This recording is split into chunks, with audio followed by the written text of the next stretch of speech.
Ladies and gentlemen, welcome to the Chris and Andre Show.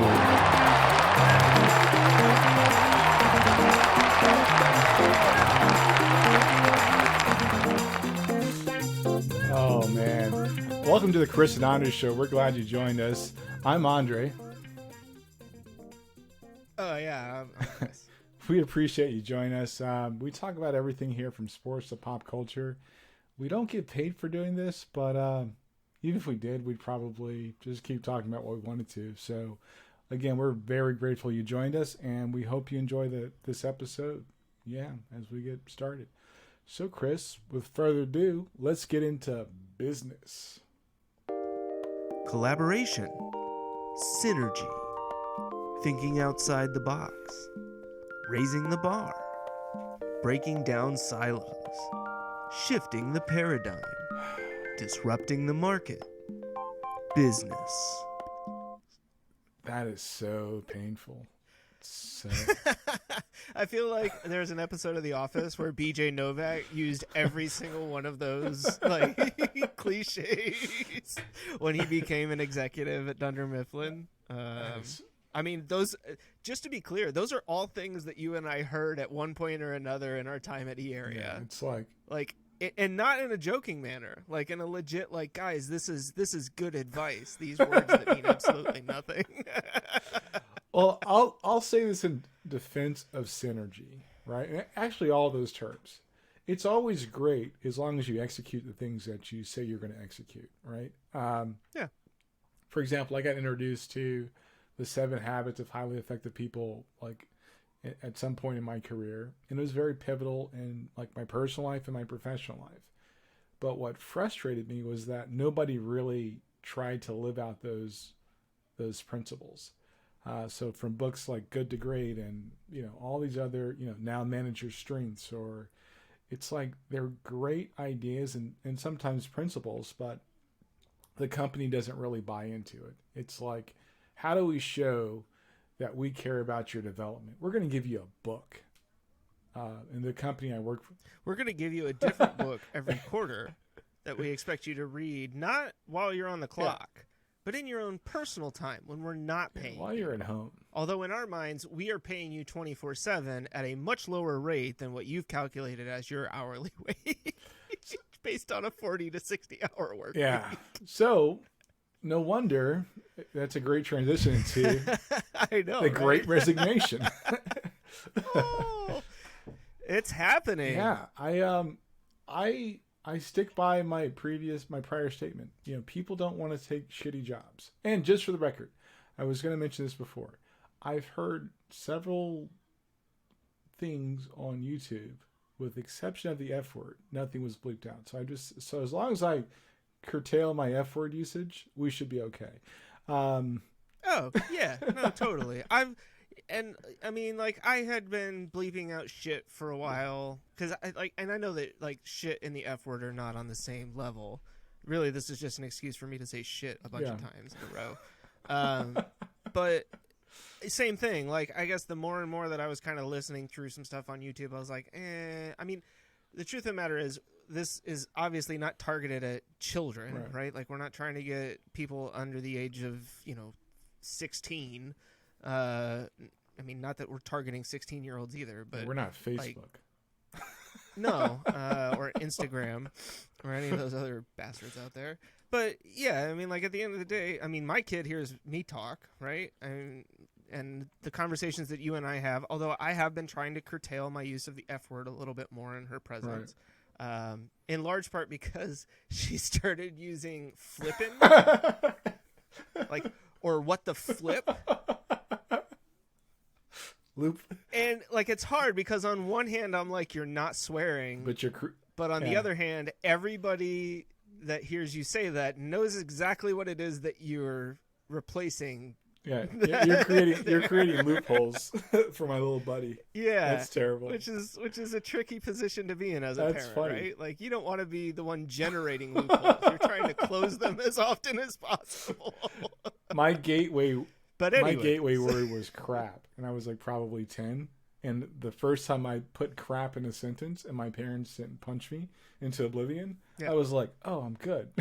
So sucks, you know? I mean, like, sucks. And for a while it was like, oh, we don't say sucks, you know? And then it was like, once I hit like 13 or 14, sucks became perfectly acceptable.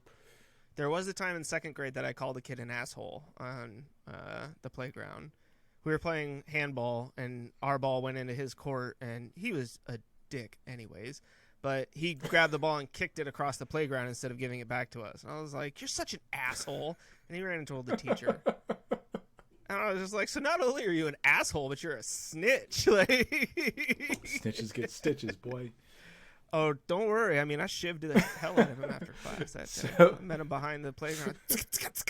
So back to the Great Resignation. Yeah. I think it goes back to what I said before. People don't want crappy jobs. And there's a bunch of crappy jobs out there. And let's call it for what it is. It's... I mean, obviously, it's a culmination of a bunch of different things kind of at once here, right? That I think is leading to this. You're absolutely right that the crappy jobs are a big part of it. And then I think the increased, from what I've read, I shouldn't say I think, but it makes sense to me that the increased unemployment benefits and stuff like that that people had been enjoying for a while may have tempted them or made it easier for them to feel like I have time to transition to something else.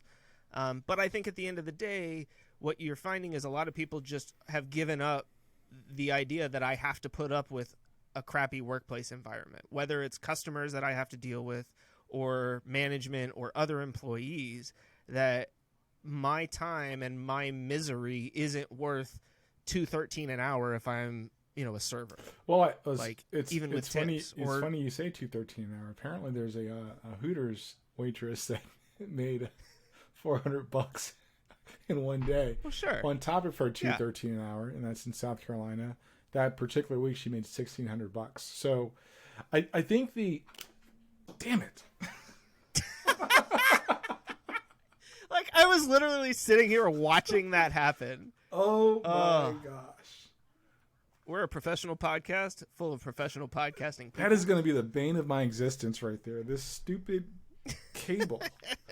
I think I don't like the argument that the unemployment benefits encourage people to stay home. I just don't like that argument. I think that... No. And go ahead. Sorry, I'll let you finish your thought. I believe that at the end of the day, if we were treating employees, we collectively, as valued, we're paying them fairly, a lot of these stupid conversations wouldn't exist. And I just can't get on board with that argument. And I've heard it from, I actually talked to a clerk in a corner store, the assistant manager, and he brought it up. And I was like, but wouldn't you agree that people just don't want crappy jobs? And he was like, well, that too. I'm like, so cart before the horse, or like which one do we want to address first? So I guess I want to clarify my previous statement. I don't think that the increased unemployment benefits are encouraging people to stay home. Right. But I think what it does is it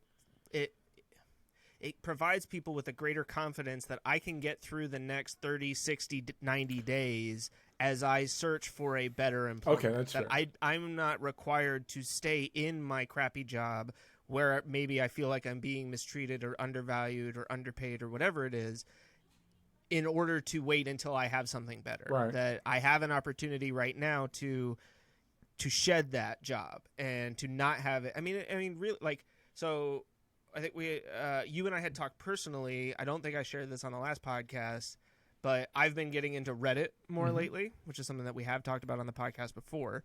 And one of the really popular Reddit subreddits right now is anti-work, right? And it's primarily people posting messages from their bosses telling them, like, so-and-so called out tomorrow, I need you to be there, and I've worked the last 8 days, and this is my only day off, and yada, yada, yada. Now, I am pretty sure that about 50 to 60% of these posts are all fabricated, because people want attention. But I know that there is, that's a legit thing. Like, I dealt with that in previous jobs, especially the service industry, where there's this belief that simply because I have availability, that means I'm available to come in whenever you want me to, right? And I think like there's a lot of people who are just like, cool, good luck finding somebody else to now replace me for the next 2 weeks, which I would have given you a 2-week notice or something, but I'm just done. Yeah. I don't disagree. I think that there is a, we've talked about it personally where I'd be lying if I said I didn't miss the money I made at a certain company I worked at, but I'm so much happier.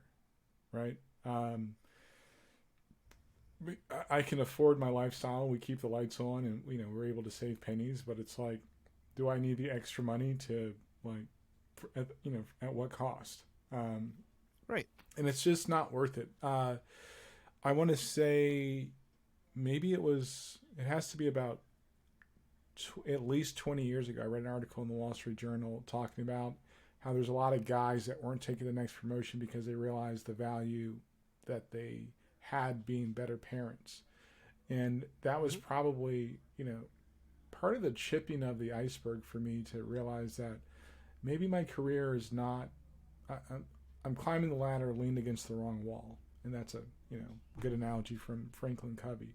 So once you start to strip away those things, the next, although it's scary to make that change, it's easier to make that transition. And I don't think it's wrong. We've talked many times, like, are you going to buy a $8 Big Mac? Well, we let the market dictate what people should get paid, and McDonald's in a lot of places is paying over $10 an hour at an hourly position. And let the market decide. I don't need the government to decide what the minimum wage is. Now, granted, it's a tough transition, but it's a meaningful transition at the same time. So yeah, no, and I still think what we've talked about in terms of if you're in a state that has a low minimum wage, don't worry about what President Biden or the members of Congress are doing. Worry about what your state politicians are doing, right? Like, contact those people in your state legislature, and lobby for better working conditions, better pay, for raising the state minimum wage. Like, those are all things that can be done at the state level. It's not something that has to be done across the board at the federal level. And yes, as much as I'd love to help out our brothers and sisters in Kentucky, right? Or yeah, exactly. You know what I mean? Out in the middle of nowhere. Because look, everybody that lives in Kentucky isn't a shithead, right? Like, there's good people in Kentucky, and I'm sure there are people who are getting paid less than what they need to be able to survive. But ultimately, like, we got to start somewhere. Right. And so I think instead of starting at the top, we got to start at the bottom, and then we'll be here. God, I knew you were going to do that. I couldn't help it. I mean, like, it wasn't in the plan, but once I start, I can't stop. Yeah, I think it's a fair. I think we're having the right conversation, the right dialogue. It does, the onus of that is on the constituents of particular states. It is on the constituents of a municipality. It's not so much on the federal government. And right now it's an employee's market. And those ebbs and flows that you have in market stability, right? Like real world market stability are the ones that you need to capitalize on. It's not about the, fantastical rhetoric that you can get from either party's extreme. But if Sam's clothing shop in downtown, Cary can't open up because the only person working is Sam, I mean, Sam's going to figure it out pretty quick that, oh crap, why don't people want to work in my establishment? And what can I do to make that a reality? And it's never going to be the question of higher profit margins at the sake of diminishing my business. It's going to be a matter of, I'll take lower profit margins to sustain my business and grow from there.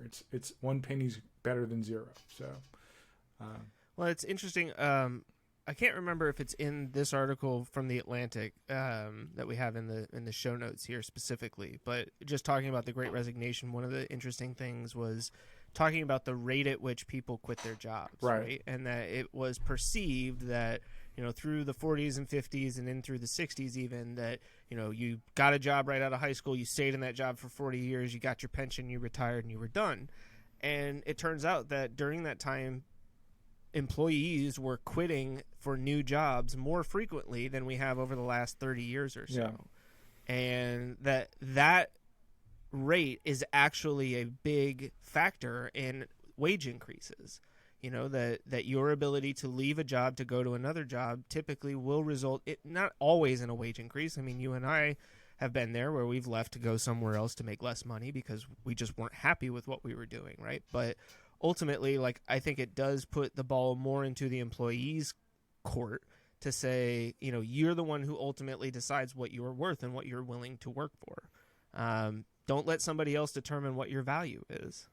If you feel like what your job is offering you, whether it's the benefits or the salary, the work environment, the requirements, the stress, whatever it is, that all adds up to being that, you know, what we've talked about is that invisible unwritten contract between employer and employee. If you don't feel like you're getting a fair share, go find something else. And I know that's not always easy, right? I don't mean to make that sound flippant, like, oh, just quit your job and go find something else. Nobody's saying that. Obviously, a lot of other people have taken that approach right now, and it certainly seems to have flipped the hiring and employee market on its head a little bit over the last year or so. And the reason that's happening is because you can't anticipate losing 40 to 50% of your workforce, right? If it was like 10 to 20%, companies can absorb that. I've said mostly by putting it on the other 80 to 90% that's still there. I often look back at 08 and 09, and I look at the national productivity numbers in GDP, and my one fear was, well, if companies figure this out, how to make more profit with less sales revenue or whatever you want to call it, we're in trouble. And sure as shit, we were in trouble. So now it's the opposite of that. And I believe that it's going to work out. And again, it's painful and it's not the ideal situation, but it forces companies to pay their employees fairly. If we can't all get behind a national minimum wage, and I'm not pro that, then this accelerates and expedites the need to pay people fairly, because now it's like, well, let's take the cards off the table, and any company that's worth its salt is going to reciprocate. It's like, oh, well, we can't have nobody here. So anyway, let's talk about Raleigh-Cary having affordable living in a fast-growing population. I don't know if that's altogether true, but we could... I was going to say, how do you define affordable, right? Is it affordable compared to other areas in North Carolina? Is it affordable compared to, I don't know, California, New York? Like, I think that is the benchmark. Right. The higher education per capita in this particular part of the state, it's pretty high. It's actually one of the highest in the world, not just the country. Look at all of the freaking colleges that we have here. So now, does that equal basically affluent population? The answer is no. It's just a matter of the median income here is extremely higher than the national average. So it eclipses, I think it's 72% of the country in this one pocket. And I think Mecklenburg County follows shortly thereafter. Affordable is subjective. Sure.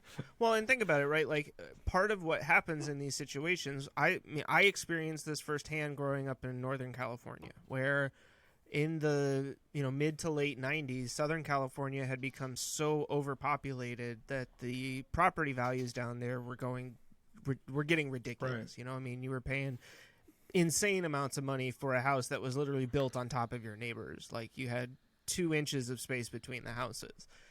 So what a lot of people in Southern California did was they sold their house and they moved to Northern California, because you could buy basically the same size house with ever so slightly more property for less money, and pocket a bunch of it to get your boat and your jet skis and your fancy car and your golf club membership. And the problem that ultimately introduces is now you are raising the average cost of housing in that area, right? That market that you moved into because it was so affordable, it almost immediately becomes less affordable, because now you have a massive influx of money and people who are willing to pay more for stuff than what it was either what the previous population was willing to pay, or maybe in some cases what it's worth. I mean, we see that sometimes down here in Carolina Beach. Right. I mean, properties that people are paying $500,000 for, and you're like, okay, I mean, sure, maybe it's the long game. In 5-10 years, that property is going to be worth more than $500,000. It's not there now.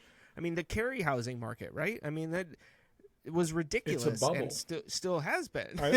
I was paying attention to a couple of real estate analysts, pardon me, that were talking about an impending real estate bubble. And this market is one of the ones that I could see that actually implode. So affordable is super subjective. So if I'm moving here from California, New York, New Jersey, Connecticut, $600,000, I mean, that's probably nothing. And when you can take $600,000 in New York, like you sold your apartment for, let's say $700,000-$800,000, that's an apartment. So I'm going to take that money, and let's say I make $300,000 off that, and I come to North Carolina, I can buy whatever I want, wherever I want, whenever I, however I want to buy it, and it's a cyclical game. Like, this will be the second housing bubble. No, the third housing bubble I've seen. Going back to my Northern California story, because I think this ties in really well. When we moved from outside of Sacramento to North Carolina, we moved outside of Greensboro. Mm-hmm. The house that we had in California was nice. It was a 3-bedroom, 2.5 bath. It had a pool. We had an indoor hot tub that didn't work, but it was older. Right. Like it was built in the 80s, and it was only sat on about 1/3 an acre. Right. When we moved here, we paid less money than what we sold the house for there, for an 1.5 acres that was on a pond, that was a 4-bedroom, 3-bath, that eventually became a 5-bedroom, 3.5 bath. Right. It's like, with a 3-car garage. And so it's just, I mean, if that isn't just so indicative of the fact that, like, affordability is 100% relative to where you're coming from, and what the lifestyle is that you're looking to invest in, right, or to live where you're going. Because sure, I mean, you could move to North Carolina and buy a mobile home, or something like that, prefab home, but most people aren't looking to do that. Well, I'll argue that, man. I keep seeing these damn mobile homes on the highway. I personally believe you should not be able to drive your house home. Like, if you have to drive your house home, you should not do that. Like, and it should not. I'm just waiting for Amazon to start doing mobile home deliveries. Can I get that Prime delivery, like 2 days? I am so infuriated with the it's just a traffic hazard. Like, and I'm not. Hey, No, it is. I mean, the wide loads. It is, and especially here in North Carolina, where at best you have a 3-lane highway. At best, and that's in the interstates. Right, and at that point, they've only been able to barely cram in 3 lanes by making them relatively narrow compared to what you are used to. So I am not pro driving your house home. If you have to, and it's never the whole house. No, it's just half of it. The other half is on another truck a few miles behind. I'm just like, no, that's not okay. So that should be more of a regional, like, if I was in that industry, I would make it regional, because the potential liability of, like, having somebody's house hit somebody's car is. I mean, I would just think from a logistics standpoint, it's a nightmare. Especially at this point, like, the cost of transporting that home, right? I mean, the amount of fuel and time and the drivers. I mean, because it's not one truck with a driver. No. You have a lead car and a follow car, right? And then you have the truck. So, I mean, that's 3 people, 3 vehicles that are traveling whatever distance. And then the offload. I'm with you. Yeah, and then you have to actually get it put together. I mean, I saw a mobile home on the main drag coming down to Carolina Beach where they were replacing the entire roof. Like, not just new shingles, but tore all of the plywood off, had to redo a bunch of the trusses under it, and then we're putting the roof back together after that. And part of me just sat there and went, how could it not be less expensive to haul that away and put a new mobile home there instead? And I'll be honest. So from what my mother tells me, when she was stationed in Goldsboro, she lived in a mobile home. This is in the 70s, right? So I get mobile homes are a thing. In the modern day, I'm sorry, you cannot finance a car for 30 years. You should not ever be in that predicament. And I just don't think it's like, unless you are seriously going to build a house on the plot of land that you have, you should never finance a car for 30 years. Even then, buy a motorhome. You know, like at that point, buy a motorhome, get your sewage set up there, have your hookup, and then build your house. Like, you're better off doing that, I believe, than you are investing in a mobile home. You know, sure, you buy the property that already has the mobile home on it, and you're going to stay there while you build the other things. Sure, awesome. Like, that's whatever. But I'm with you in that I think, and correct me if you feel like I'm off on this, but I think this comes back to something you've touched on, which is that not everybody needs to own a home. Right? People are like, I gotta own a home, I gotta get property, and you buy something you can barely afford, right? So what do? You put a mobile home on it, and then that's where you're stuck for the next 30 years. Yeah, it's a terrible idea. It's yeah. I want to. What are the commission rates on mobile homes? Is what I'm. It's like. Do you have to go through a real estate agent to get one of those delivered to your property, or like? I don't know. Yeah. Well, that's even worse. And this coming from somebody whose dad worked at car dealerships for most of his life growing up, so I know firsthand all that shady shit that goes on behind the scenes. Hell, I worked at a car dealership. I worked at a car dealership. I mean, it's just like. And I'm not. I just don't think that everybody. I get it. And I've heard this generational wealth conversation like several times in 8 different places over the last week. But a mobile home isn't investing in generational wealth. I'm sorry. Like, that's not a lasting investment. It's something that deteriorates. It's worse than a car. You're financing a car for 30 years. It's literally the thing that when schools run out of room, they slap a bunch of those on the property so they can educate the kids. They cost from $40,000 to $80,000, right? Like, think about it. Yeah, I could literally buy, like you said, an RV. If my intent is to buy 2 acres in Asheville, I can get an RV and I can live in an RV for like 12 months and build my dream home. And you're doing what, a 5-year loan on your RV if you can't pay cash for it?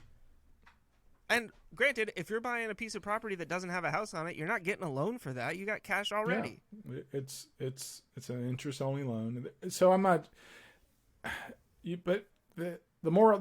We just solved the world's problems once again, Andre. The moral of the story is you should never be in a situation where you're driving your home or you're waiting for your house to get delivered to your home. That's just weird, and it. So no.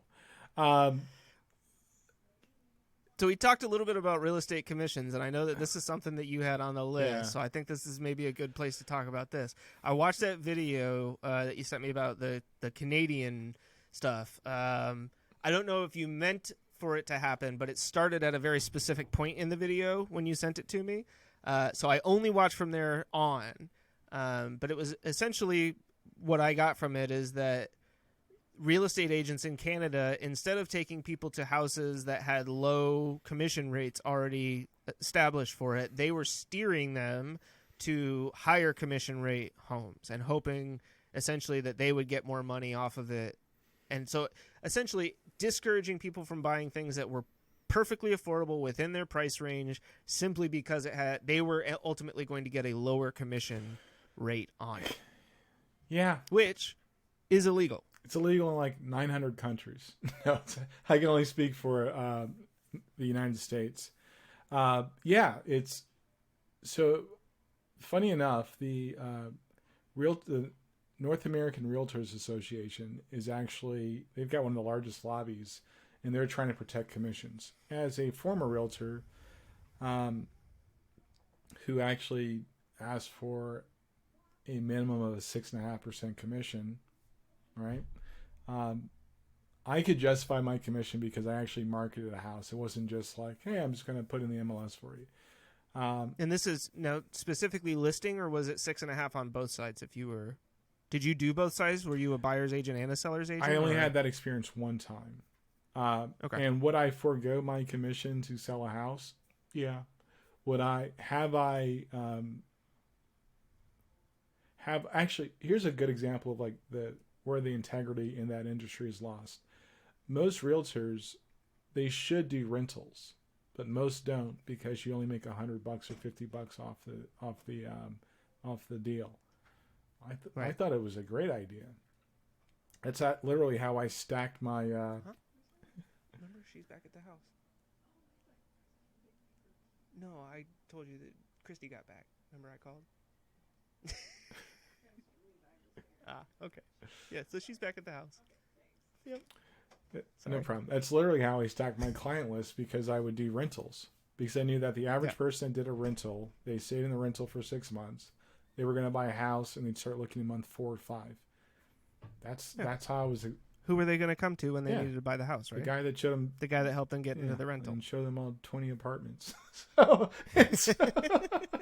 But yeah, I mean, it's the whole point. Like you're building your clientele base that way, right? Like you said, not everybody is ready to buy a home right then and there. Sometimes what you're looking for isn't immediately available. And so being able to find something that works for somebody for the time being, and being able to pocket a little bit of money for the work that you've done, right? But then knowing, or at least anticipating, okay, 60 to 70% of these folks are going to turn around and be looking to buy within the next 6 months.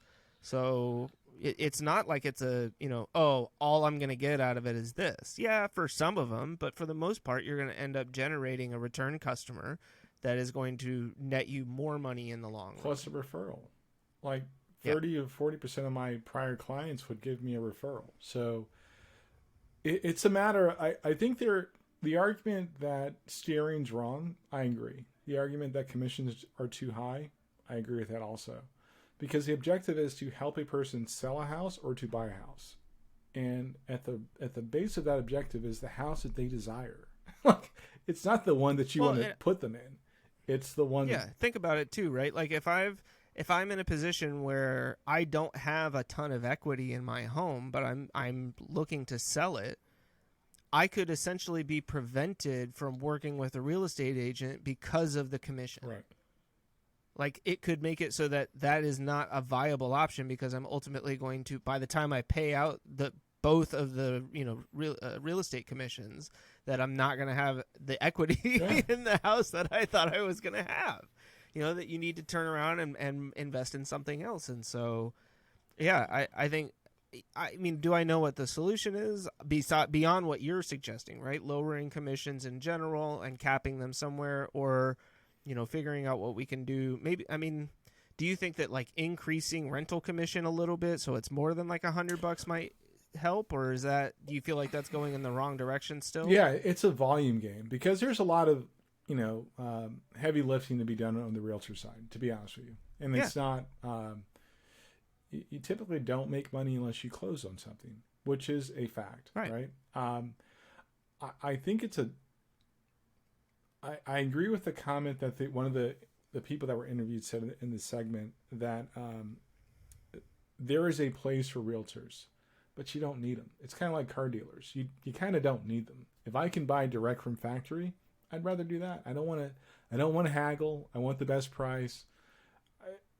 I foresee that model taking over a lot of the, customer-facing roles that we currently have. Car dealers, realtors. Well, you know who likes car dealers?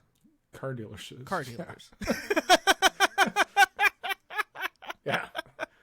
Like, oh, look at this inventory of vehicles that I can take one home any night I want. Doesn't matter which one. I put a few miles on it. Next day I get to drive another one.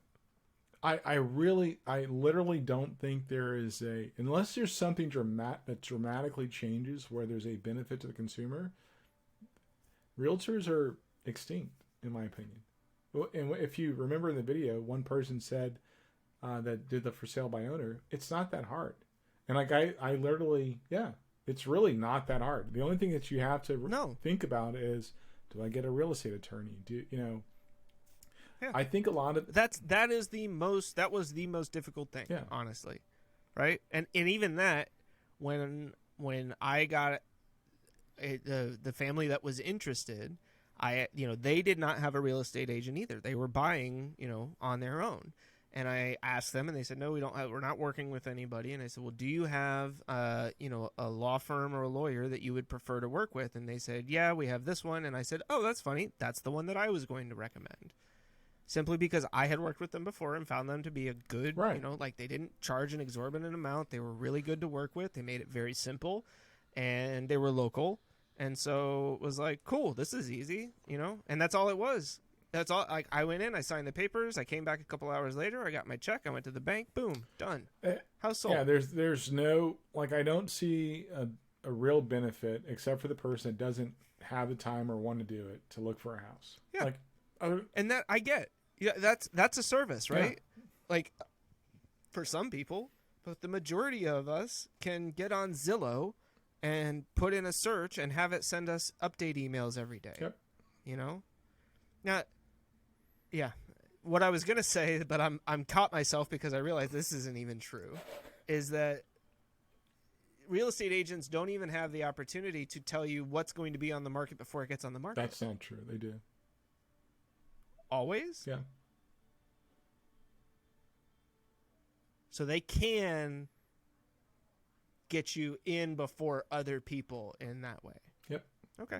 I would get a hot sheet like twice a week. But you think, like, even nowadays with stuff like Zillow and these other internet listing sites, like when I put my house up on Zillow, right? I would. There were real estate agents that knew that the house was going to be for sale before it went up on Zillow, right?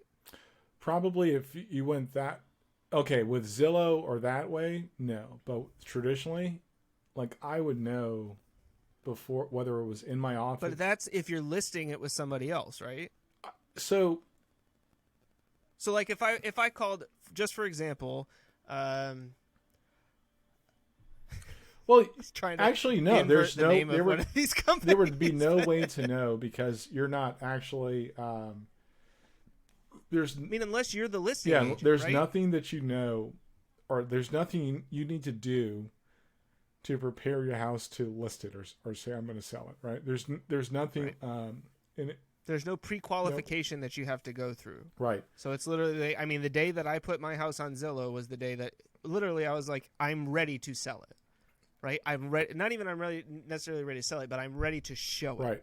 Now I will. I'm ready for people to see it. I've taken the pictures that I feel are needed, and I've got all of the information that I need to be able to exactly. list this, and I've settled on a price. Exactly. So but if you're listing with a realtor, yeah, then if you happen to be working with either that same agent or the same real estate, I've known firm, 30 days before a house went on the market.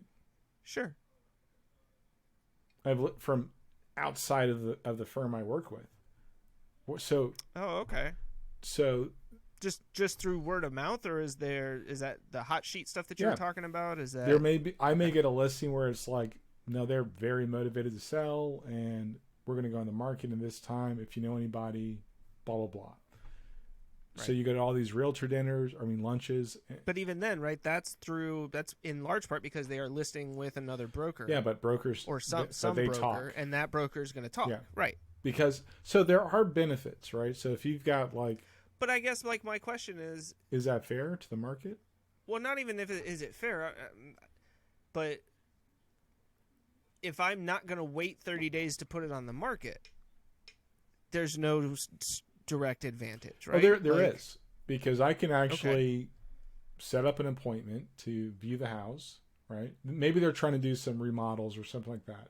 I can get all these things knocked out of the way. I can schedule a house inspection, all these things prior to it even being a listing, and close the deal before it even technically makes the market. So interesting. That's the back end of due diligence. So I'm not saying that's right or wrong. I'm saying there are services that a realtor could provide you that Zillow cannot provide you. And it gives you an audience of people that are more than likely qualified to buy the home, because there's nothing worse than selling a home to somebody that's not technically pre-qualified to even purchase it.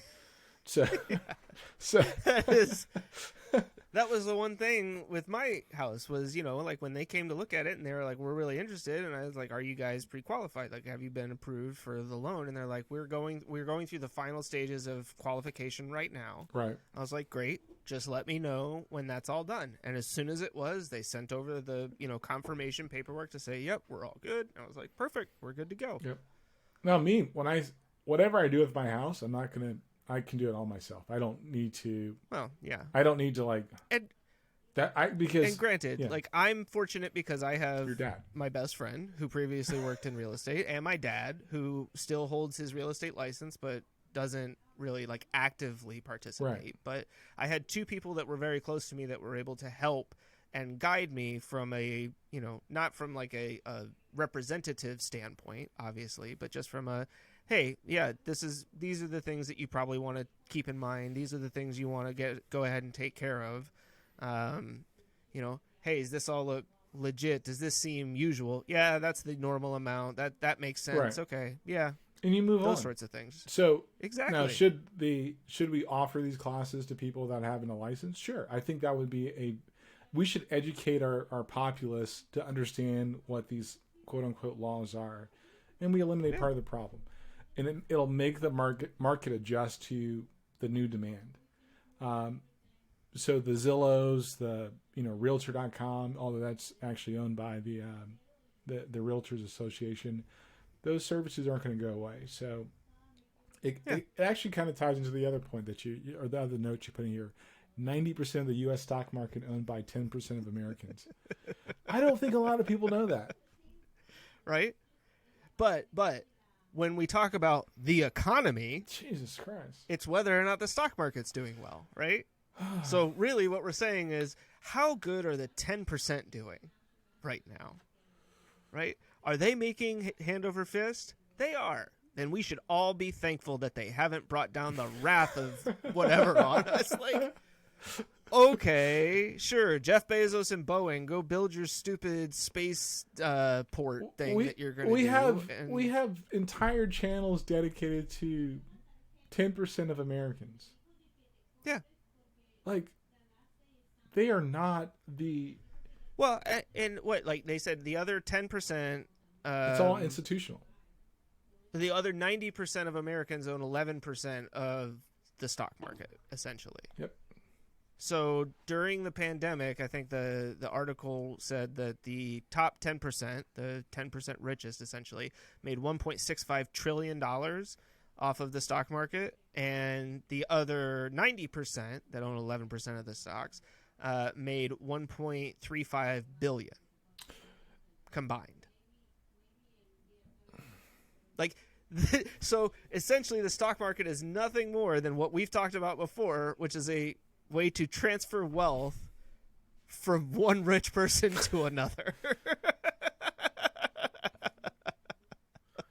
And this is coming from somebody who is invested in the stock market, right? Yeah. Not like heavily, but I have a couple of portfolios. But those are institutionalized investments. Yeah, they're not exactly like the ownership. So I will say there is one specific stock that I did buy individually that I'm rather, but it's just because I believe in the company. But that's more than anything. Sure. And I'll right? take that with it. And it's not like every day I'm checking and going, oh, is it up? Is it down? I'm like, no, I'm investing in this for the long haul because I believe that in 10, 15 years, this company is still going to be at the forefront of what their industry is doing. Again, I don't discount that, but I look at No, I know. I'm tuning my own investing. Because I was gonna shit all over it in a second.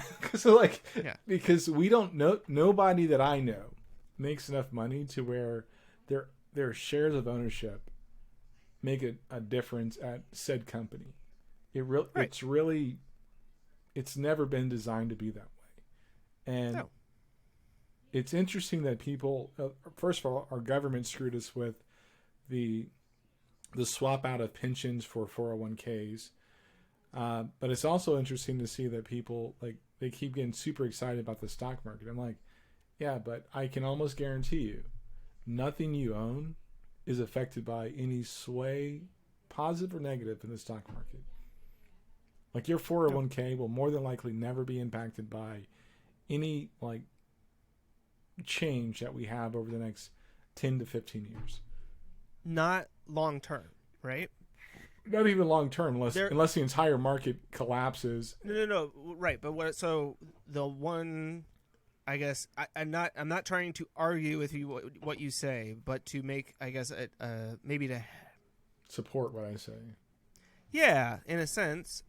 So during the beginning of the pandemic, right, last year, was it last year? 2 years ago? Yeah. How long have we been doing this? Almost 2 years now. When, like, back in March and April of 2020, my dad got really nervous because the majority of his retirement stuff was in the stock market in one way or another, and it took a hit. It took a pretty significant hit, and he was panicked. Was like, I got to get my money out. I can't stand to lose any more money.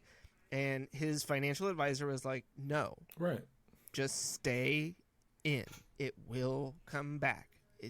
If you leave now, you are essentially abandoning every penny that you have already lost. right. Like, you are locking in that loss. You are not providing yourself the opportunity to gain that back. And he did, and he's fine, right? But that's where I think people think that they can outsmart the system in that way. Well, that they're going to become a day trader. It was the whole day trader thing back in the .com bubble. I've got a friend that's a day trader, and he makes like on average like $12,000 to $15,000 a day. Right? Wow. And he's he's younger than me. Like he's like a lot younger than I am. He's got a higher tolerance for risk. Mm-hmm. But for every 10K he makes, he loses like 15. But seriously, okay.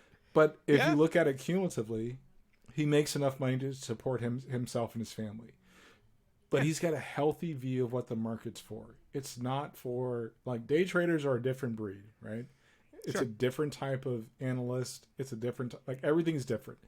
So, but don't you feel like there was a point where that lifestyle was marketed to your everyday investor? Yes, right? Like the E-Trade and Scottrade and all of these websites where it was like, no, just get in, throw your retirement fund in here, throw it around a little bit, we'll gamble and we'll see what we come up with. Oh, craps! I would say, like, with a lot of certainty, the only true investments that are worth their grain of salt would be currencies, which I'm not very well versed in, and secondly, and Bitcoin. No, that's no. Currencies and real estate. Yeah, because with both, you have a limited supply. A company can they can actually make more shares available by diluting the current value of X shares.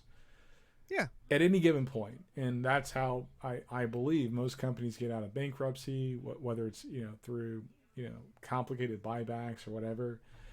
I think the only true investments that are worth anything at the end of the day are going to be like currencies, which, again, it may be commodities, but again, those are two things I'm very not well versed in real estate. The one stock that I invested in is frozen orange juice concentrate. Sorry, that was a reference to Trading Places. Oh, I was like, it's got to be going somewhere. I bought Playtex because they make a lot of baby bottles. And I made a decent amount of money, but I'd say it was 98, and the market was kind of like it seen better days, and my whole portfolio, I had to turn off the TV because I was just going. Because you were getting upset. Every day was like an emotional high and low. But I would say that, it doesn't, like, the people's fascination with the market itself and not really understanding the indexes, not really understanding what the true intent of stock trades are. It's willful ignorance, and it's frustrating. It's yes, it is. I think where people, like, the divergence, right, is the people who look at it as essentially just a legal form of gambling. Mm-hmm. Because in a lot of ways it is, Sure. right? Like you don't know what the future of these companies are necessarily going to be like. You don't know what the economic future of these countries are going to be. And so you are essentially gambling with your money that they're still going to be there, that the value of the stock is going to go up unless you're shorting it, which I still think is a really stupid, but... bad idea. But I don't know about you, I think this is a good time to maybe transition into politics and talk about a certain somebody who had something recently to say about the stock market. Well, before we do that, okay, if you want to throw your other, you go ahead, right ahead. My wife shit all over HGTV. And I wasn't expecting it, but it was hilarious. It was like the funniest. Did she at least clean it up when she was done? No, she made it even worse. It was like All right, so we're watching this remodeling show, Love It or List It. No, was it Love It or List It? I don't know, but that became a target of her anger later on. Okay. It was they were in California. Oh, it was the Property Brothers guys. Make It My Dream. Oh, okay. Yeah. Great show. And these people said, our budget's $130,000. I'm like, okay, that makes about, that makes sense. For a remodel? Yeah. I'm like, that makes sense. And my wife's like, no, it's just too much. I'm like, what are you talking about? She goes, they get nothing for $130,000. I'm like, what are you talking? Like, help me understand. She goes, babe, think about it. $130,000 on a remodel of like 2,500 square feet or whatever it was. It was less than 4,000. Yeah. That's a whole brand new house. And they never buy anything at Home Depot or Lowe's. They always go to these specialty places, blah, blah, blah. I'm like, let me Google to see like how much people make for being on HGTV. You know how much they make? Zip, zero, zilch. The people who are on the show, Yep. The regular Joes whose house is being remodeled. Yeah, I mean, HGTV doesn't pay them crap. So that means that, because we were talking a couple weeks ago, like, they do all their renders definitely before the show happens, right? And then when she said that, I'm like, oh, now it all makes even more sense. They've gotten their loans, or they borrowed cash, or whatever, or maybe they have the cash at hand. Either way, they're spending like $100,000 plus just to have somebody else show their house, or to show it on TV, get these qualified individuals to make recommendations, but at a premium that doesn't make sense. At a freaking premium. And I was like, I could never watch HGTV the same way again. Now I'm just like ruined. I'm like, damn, $130K, that's probably a $70K job. Like when you think about it. God, I'm trying to remember who the two guys are on HGTV. It's the gay couple, Nathan and Jonathan, or something like that. Yes. Yeah. You know exactly who I'm talking about. So I love them, like their personalities, and the shows are absolutely hilarious just watching them interact with each other. But they come in and they're like, oh, this has to be, travertine tile, and this has to be original Italian marble flooring and all this stuff. And I'm like, I don't know. I mean, like, so the house that we're renovating here, right? I didn't hire somebody to come in and tell me what colors look good on the walls, what flooring to pick, what,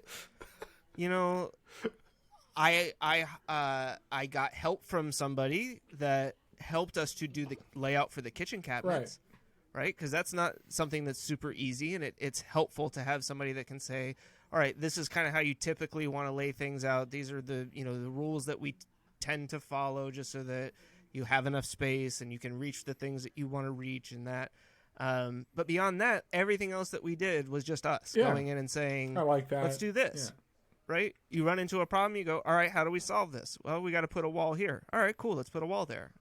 Like, it's not, again, right? It's just like selling a home. It's not that hard. I'm not saying go grab your sledgehammer and start ripping down potentially load-bearing walls. That's a terrible idea. Right? That's a bad idea. But I see that on those shows, right? I've seen these professionals go in and rip out a wall and then go, oh, wait. That's load-bearing. Stop. We have to put that back up. We can't take that down. And I'm like, I would lose. Is it your job to know this beforehand? I would lose my crap if that happened, because I can tell you a load-bearing wall just by looking at it. I'm like, oh, that's probably load-bearing. It's not hard. Yeah. Right? Like, it's not that difficult. You look at the wall, then you look up. Oh. And the other thing is, it's not that it's impossible to remove or to alter load-bearing walls. It just means that there are specific requirements for how you do it. You have to transfer the load. Yeah, so a lot of the times you have to have a laminated reinforced beam, something like that, and then you have to have it sitting on something that can support the entire weight that beam has to hold up. God, we should just... All right. Yeah. This podcast is now the Chris and Andre remodeling show. Yeah, but she really messed me up. And I was like, now when I look at those shows, I'm like, and they say their budget, I'm like, I could probably do that for $80K. See, and this reminds me of House Hunters, or specifically House Hunters International. They make $500 an episode, though. Sure, but, Jim is a stay-at-home dad. Marla is an independent photographer who only takes pictures of nature. They're looking for a house that's close to the beach, but also in downtown, Kansas City. And I'm like, what? They have a budget of $5,000. And I'm like...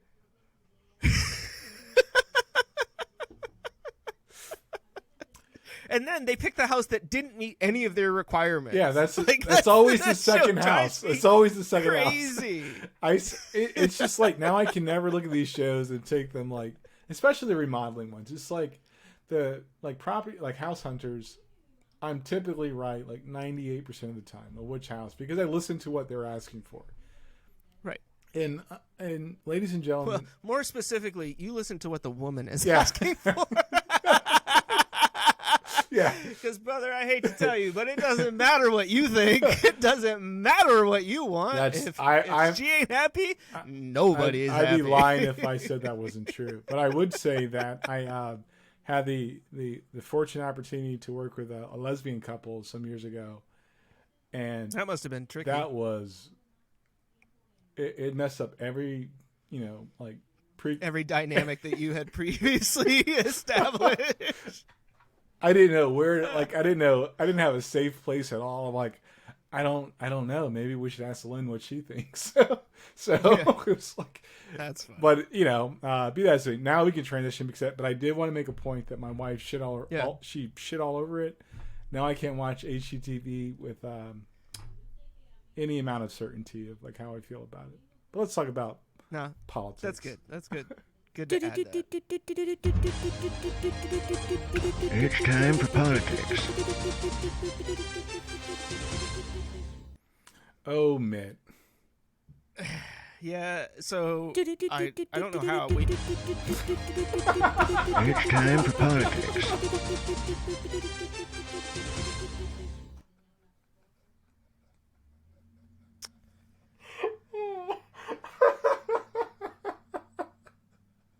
Riverside, please fix that. And Chris, please don't edit it, because that is... Okay, just to be clear, I didn't have a choice last time because our media board file wouldn't finish transcoding. Oh, really? It was stuck in the cloud transcoding stage. So I reached out to Riverside support, which I know we're on politics and this isn't politically related, but I do want to say that I have really enjoyed the Riverside platform. I find their customer support to be generally responsive and to be, helpful to the best that they can, right?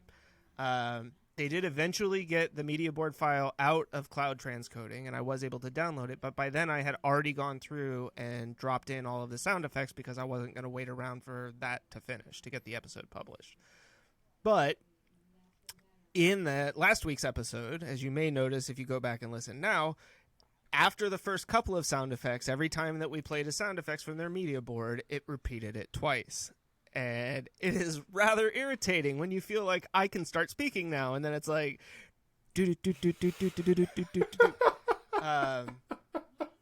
so anyways, somehow we managed to run the business topic for like an hour. Yeah. I did not expect that to happen. It was great conversation, so I'm not complaining, but I'll try to keep politics relatively short so we can get through some more of this stuff. Your boy Mitt Romney since you always love to use that phrase with me. I don't say it Gets like that. That's on- kind of racist. No, I know. I don't have a racist bone in my body. Damn, Trump. Oh, that was my John Gruden impression. Oh, okay. Same person. See, you don't even know which rich white guy I'm pretending to be now. They all sound the same. Anyways, Mitt Romney, our resident Mormon in the U.S. government, That's not fair. decided. I think he's a Okay. he's a resident idiot. But Okay, resident idiot Yeah. in our U.S. government decided to go on Fox News today and complain about the infrastructure bill, specifically about raising taxes on billionaires, because God knows that nobody stands up for the 10 billionaires that we have in this country. They are woefully underrepresented compared to the other, 6 billion of us? How many people live in the United States? I don't know. 350 Doesn't matter. 350 million. 350 million. Sure. That sounds like a great No, number. it's Anyways, actually true. no, I believe you. I believe you. Andre, when have I ever doubted you? Let's start back. Okay, that one time doesn't count, though. Okay. But yeah, so he basically says, don't raise taxes on the billionaires because they won't invest in the stock market. They'll buy paintings and ranches. Not things to create new jobs. Not things to create jobs. Yeah, because everybody knows that the stock market creates jobs. I guess stockbrokers, right? And everybody knows that billionaires love to buy ranches and then go shovel their own horse shit. Yeah. That's just so stupid and so disingenuous. Like, you know that he doesn't actually believe the words that are coming out of his mouth as he says them. And so I, for one, feel like, my tweet, which I still feel is pretty damn hilarious, was essentially Mitt Romney proving once again why he was never fit to be president in the first place. I take offense to that because I voted for him. I know, and I'm sorry that you did that. So my conservative, I used to be somewhat fiscally conservative, but I've started to realize that our current government doesn't support that. Right. I think the argument on taxes should. I actually agree with Warren Buffett. It should be a flat tax. Like, let's just stop arguing about it. Let's just make it a flat tax. We all pay 5%. Or whatever that right? number is. Yeah. Just throwing a number out there, but it's not, 20% for the first 10,000 Right. and 32% for the next 100,000 and then 0 if you make over $1 million. Right. Or option B, an actual graduated tax that eliminates the loopholes. The reason why wealthy people don't pay taxes is not because they don't want to. It's because we have so many loopholes. Right. Because they don't have to. No. They have because to. they don't. They have to, but they're loopholes. Well, that's what I mean. They don't have to pay because of the loopholes that are created in the tax system. They don't have to essentially. They don't. They have to They pay. have to pay. But the loopholes allow them to reduce their tax liability. That's the difference. Right. That's the argument that people. It's not that they don't have to pay. They have to pay. But the loopholes reduce their tax liability. The things they can write off reduce their tax liability, which at the end of the day makes their liability 0. Right. That's what we should be arguing against, not so much of, they should pay more taxes. No, that hasn't worked since World War II when we actually instituted the federal tax. Right. Raising the tax rate on billionaires will not change anything if we do not enact rules that eliminate the loopholes, right. Which means ultimately you don't really need to raise the tax percentage. You just have to eliminate the loopholes so that they are actually being responsible for that tax percentage. Right? This is what it boils down to. Warren Buffett says he'd love to pay this. He'd love to pay taxes, but the loopholes. I mean, seriously, and it's. Well, and that's where when I say that they don't have to, right? That the loopholes give them the ability to reduce their tax liability to essentially 0. Yeah. And so through that, they are not. Then you basically aren't, because your tax liability is 0. You're paying hardly anything on it, or you're getting money back from the government, like a lot of us do at the end of the year, right? Actually, I don't. Well, yeah, if you do it right, you should owe the government a very small amount of money when it comes time to pay your taxes. That's what I've always been told, because essentially that's even debatable, right? There's some loopholes that are available to some, but not others, right? So it all depends on how you navigate that whole process. So, but there's so many loopholes, right? At this point, that's part of it. I mean, there's just enough to part make of it it is the unfair. tax preparation Right. lobbyist as well, Right. right? I mean, that's a huge factor in this. Part of the reason that the tax system hasn't been simplified over the years is because you have groups like H&R Block and all these other tax preparation services who are like, yeah, no. If people could just pay the amount, I mean, it's the whole reason that the government knows what you're supposed to pay in taxes. They knew it. Right? They knew it before The IRS, they knew it before, like the W-2 was. Exactly, before it was ever sent. Yep. And yet, we're basically told, you have to figure it out. And if you're wrong, we're going to come and get you, right? How does that make any sense? The way you illustrate that is so hilarious. We know. But isn't it true? We know. You gotta go figure it out. And if you're wrong, we'll be at your door. I mean, it's basically an end-of-year test, right? Like, we're back in 8th grade here, and it's like, we know all the answers. You should, too, but if you get it wrong, you don't get to graduate. That is... it's not... That's a terrible analogy, but... It's in short how it is. But it's... Yeah. I will say Mr. Romney's... his conclusion's wrong. And granted, he's a multimillionaire. Let's exclude that from the... Who probably has close to zero tax liability, right? I don't know that for a fact, but I'm just saying. On average, I would hedge most my bets. very, very wealthy people. I would hedge my bets and say that is probably very true. He probably uses his income as a senator as like his workable capital for the year. So, yeah.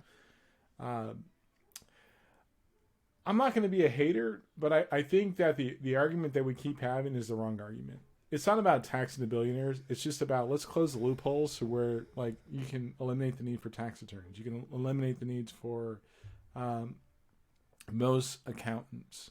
And there are special accountants that look at strictly liability.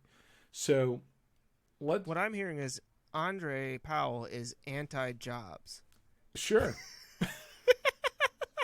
Why not?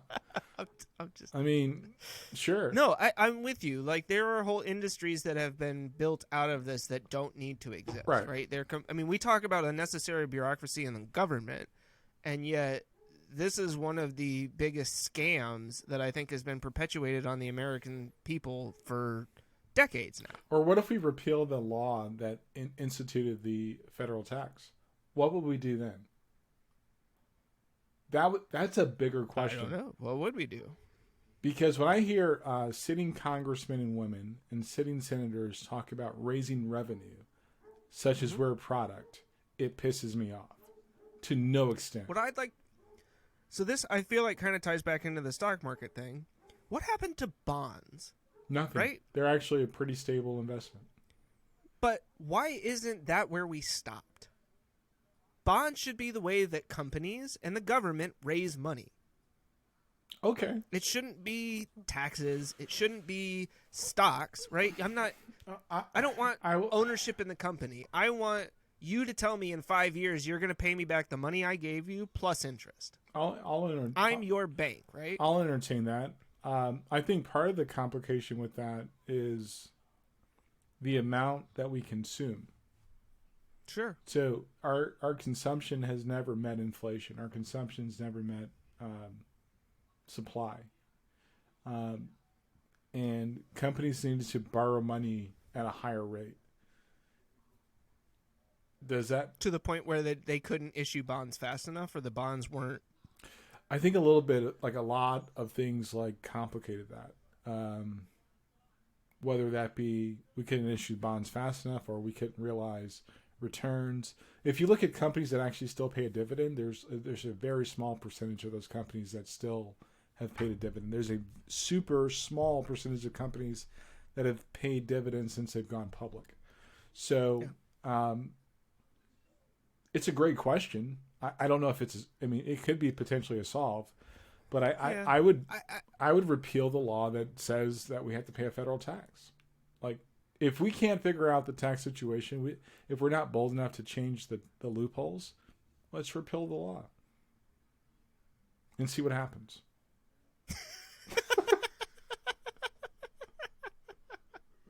I like how we ended that with, we'll just see what happens.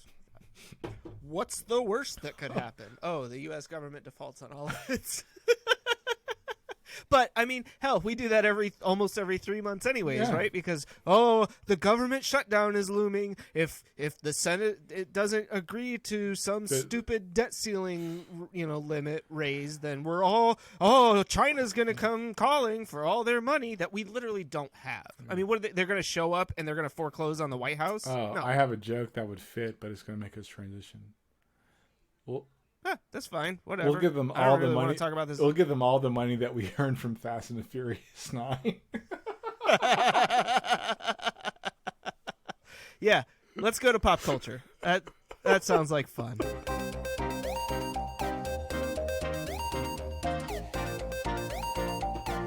What we're also gonna find out is whether or not this plays twice. Even better, I'm gonna solve this problem myself. Yeah, go ahead. Play it twice now. Oh, that movie sucked. I watched it on... Oh, good. When did I watch it? Yesterday. What's today? Today's Tuesday. You watched it Sunday? Yeah, I watched it Sunday. Yeah. Yeah. God. Because you weren't watching football. God. What a... By the way, I'm there with you, man. I'm telling you, Russell Wilson to the Denver Broncos solves all our problems. It doesn't really, but... Yeah, that was awful. I mean, and this is coming from a guy who's seen every single one of them, right? And there have been times where I've been like, that's the worst one they've ever made. They can't get any worse than this. And then they got rid of The Rock and Jason Statham and replaced them with John Cena. and who I don't inherit, like, as a former professional wrestling fan, as you can see in my many World of Wrestling magazines behind me. All right, let me give a disclaimer. So whoever's going to call this review of this movie cringe, use more words. Use all of your words. Yeah. How about you reply to my comment when I ask you, thanks for the feedback. Could you be a little bit more specific? What didn't you enjoy? He also at one point commented, show your effing face or show your stupid face. Really? And I'm like, what are you talking about? Our faces are right here. Like, you are the one with the profile picture of Ghost Rider. The Ghost Rider. Like, that's not your face. Or if it is, I'm sorry. Okay, so whoever you are, and I'm not coming at you, we're open. No, but I will later, so watch it back. No, we're not doing all that. No, we're not. But because I don't care. Yeah. You commented on it. Yeah. Honestly, I didn't tell you to leave a good comment. Thanks for your feedback. But get at me like in real life and actually have a conversation. Hey, you want to come on the podcast? Yeah. And talk to us about pop culture stuff? Hit us up. Yeah. Comments at chrisandandreshow.com. Andre at chrisandandreshow.com. Yeah. Chris at chrisandandreshow.com. Yo, we'll definitely have a conversation. But for any Fast and Furious fans, the movie sucked. It was so bad. It was so bad. There was a throwaway line by Charlize Theron about trying to explain how John Cena could be Dom's brother. That just made me throw up in my mouth. Yeah, it was terrible. And here's another tangent. I've done a lot of research into the Toretto family. I didn't know there were Nordic bloodlines in there. Which, I mean, like, no, I did not at all care for the casting of young Dom and young John Cena. I thought, like, young Dom just was like, oh, this guy, I don't even know. Like, the whole movie, it sucked. Movie was so bad. The driver that comes over and is inspecting the car after the wreck, right? Like in the flashback scene. And then he starts like picking a fight with the kids whose, spoiler alert, dad just died. Like, really? He knew I was going to pit him into the wall. Like, no race car driver in the history of racing has ever done that. Yeah, your dad's dead, but it wasn't my fault, even though I'm the one who wrecked him. By the way, pitting people into the wall is not something that you do when you're racing cars. Like, you're not the police. You're not out here trying to prevent a high-speed chase. Like, this is a race around the track. If your spotter didn't tell you that there was oil at the top of turn 2, you're a moron, and you need to fire your spotter. Sorry, I grew up in racing, and so, like, that stuff just frustrates me when they get so lazy with that. You know what made me the most mad? He caught your girl on the hood of the car, and she was alive. Okay. We talked about that while we were watching it, Christy and I, and I'm like, so apparently, like, the hood of a car is the softest landing spot on Earth? Because that's multiple times that they've done that in multiple movies. No. It's so bad. Like, no, my wife was like, why are you watching this? Physics. So, like, the bridge, right? The bridge that is all of a sudden just like, oh no, the bridge is falling, but we can still drive up this rope bridge. Yeah, because that's how friction and gravity and physics work. Oh, and even lock better, our front brake. I'm just going to just somehow magically know that by crashing into this one post that I'm going to hook it onto the car and we're going to swing across to the other side where we'll be perfectly safe. Oh, and the helicopters that could have just as easily flown over the gap and blown us up anyways will magically stop because it's the border. That movie was awful. Oh, so bad. So bad. I'm done with that. I can't even. I don't want to spend more time on it because it was so awful. I'll just get tired. Oh, okay. One last thing. Second spoiler alert. I swear if you get mad that I say this, I've said spoiler alert twice now. Han, I'm alive. And you didn't tell anybody. But now seems like the time for me to come out of the woodworks. Like, I get it. He wasn't signed on for the next movies or whatever, you know? But this, and I'm really, like, Marvel has done this to an extent, and it frustrates me, where you just completely undercut every death in every movie. Because ultimately, we know that you're just going to find some bullshit excuse to bring them back. And it just drives me nuts. Like, there should be consequences. Here's the thing with Fast and Furious. Please stop making those movies. That's all. Seriously. And the mid-credit scene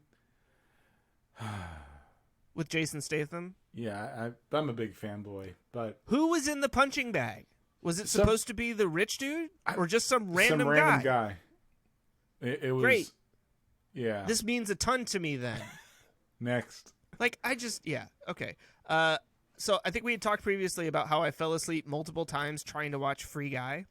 I finally sat down and finished it and actually enjoyed it. Great like movie. it was good. It was enjoyable. I liked, like, Taika Waititi. I don't like him. Is a funny guy. I know you don't like him, but I kind of like him. I think he's pretty funny. The girl that plays the lead, the first thing I ever saw her in was The Politician on Netflix, which doesn't seem like something that would really be up your alley, but I watched the first season and thought it was kind of interesting.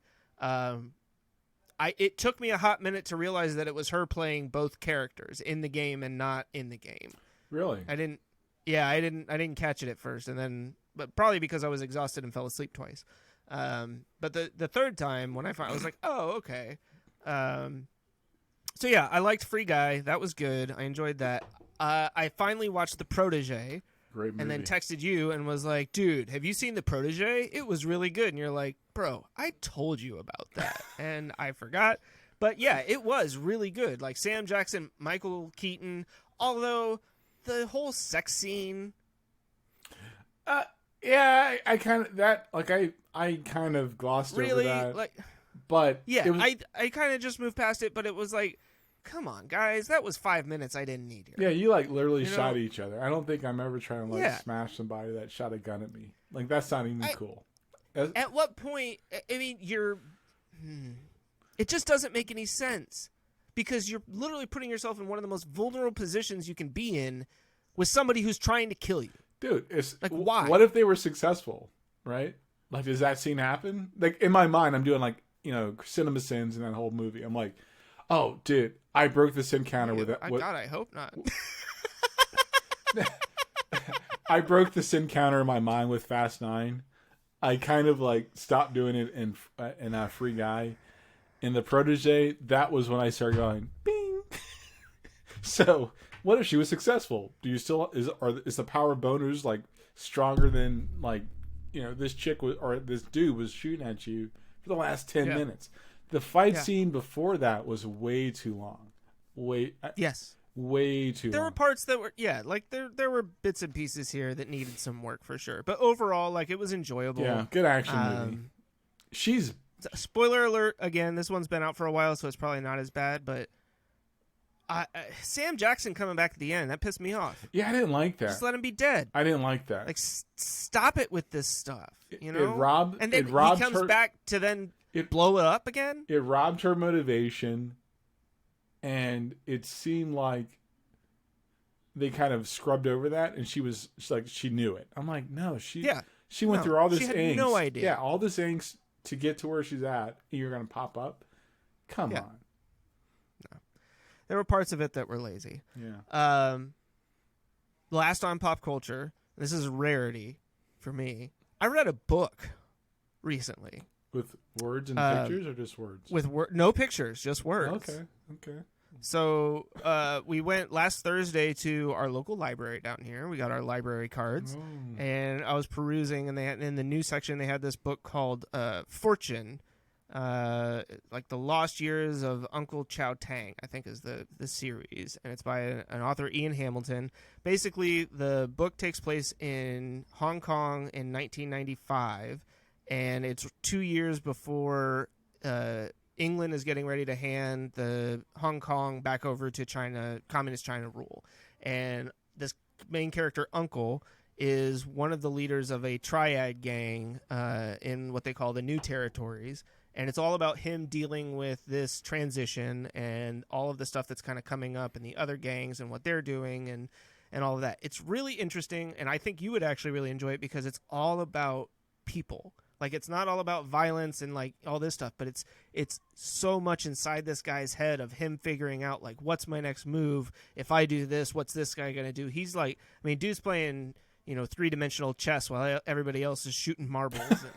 It sounds dope. It's like 300 pages long. I finished it in like 5 days, which is a record for me. I'm a very slow reader. It usually takes a lot for me to kind of get into it, but really good book. If you get a chance, Fortune by Ian Hamilton, very enjoyable. That sounds dope.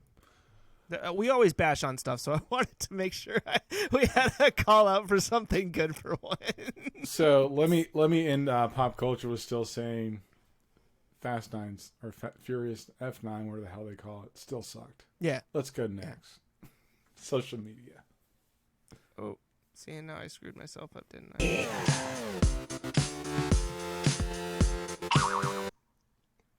Okay. I don't want to talk about Facebook because they suck, and I heard that Mark Zuckerberg was getting real whiny and saying that he wants to change the platform to focus on 18. The metaverse, right? And he wants to change the name and also focus on 18 to 25-year-olds because the fact No, that's what he wants to focus on personally. But you know why, right? Oh, yeah. Because he said that he thought it was pretty lame that younger people don't use Facebook. No, the problem is Facebook's too lame for younger people to use it. You got that backwards, Mark. Yeah, I don't really care. So screw that guy. The meat of that for me is that I've been seeing a bunch of articles about algorithms, and it's like the pundits that are talking about them, they don't understand algorithms. They don't know what an algorithm is. Yeah. It's like, dude, stop talking. The short version for me is if you don't like the content you're getting on social media, or you feel that it's changing your worldview, stop using social media. You don't have the constitution to manage that, because I can almost guarantee you the algorithm it knows more about your patterns and behaviors more than you do, and it will adjust quicker and faster than you can ever adjust. So the only plausible thing you can do is stop using social media. So I think we talked about it last week while we were discussing This Week in Google, This Week in Technology, our other favorite podcast. And at the time, we were discussing the Facebook, or the developer who got banned from Facebook for building the newsfeed scrubbing app. Since I didn't have access to that Chrome plugin, I went through and scrubbed my own newsfeed on both Facebook and Instagram. It has been one of the most enjoyable weeks of social media of my social media life. I get on Facebook, I see two things. One's usually from my daughter's school. One is from like one of my immediate family members. And then I see about 17 ads or other suggested crap. And then it's like, that's it. Then it's all stuff I've seen before. And I stop. And usually by the time I get to the ads, I'm like, all right, cool. Same thing with Instagram. I go on Instagram, I see one or two posts, and it's like, you've reached the end. I'm like, cool, I'm done.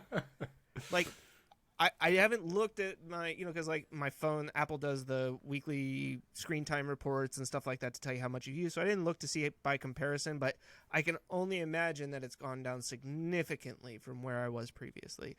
And it's tricky, right? Because we use social media to promote the podcast, but not like we don't pay for advertising on social media. We are just using it as a platform, as a way for us to alert people that there's new content out there for them. And hopefully through Instagram hashtags and Twitter hashtags and stuff like that, maybe start to develop a little bit broader audience, right? To alert people to the fact that we exist. But it's been so nice not feeling... At one point, it was like FOMO, the fear of missing out. Like, oh, if you're not on social media, you're missing what's going on. And then for those of you who are on Facebook, don't be offended. It's not that I don't want to see what's going on with you. What it is that if I want to know what's going on with you, I'm going to go look at your page. Right? And I'll scroll through your post specifically, so that I don't have to see 30 things from groups that I follow that I don't really care about, or whatever it is. It's gotten to be too much. I can't, I think I was kind of in that boat where I was like, I was having a hard time kind of managing my own social media use, and have found so far that this is a much happier experience for me. That's good. I don't you don't use the social medias. Yeah, I don't care for it. I just don't. But I will say this, my dude Dave Chappelle, and Dave Chappelle will probably never listen to this podcast. We might make a segment out of this. I send him an email every week with our I'm sure he doesn't care. Dave.chappelle@comedycentral.com.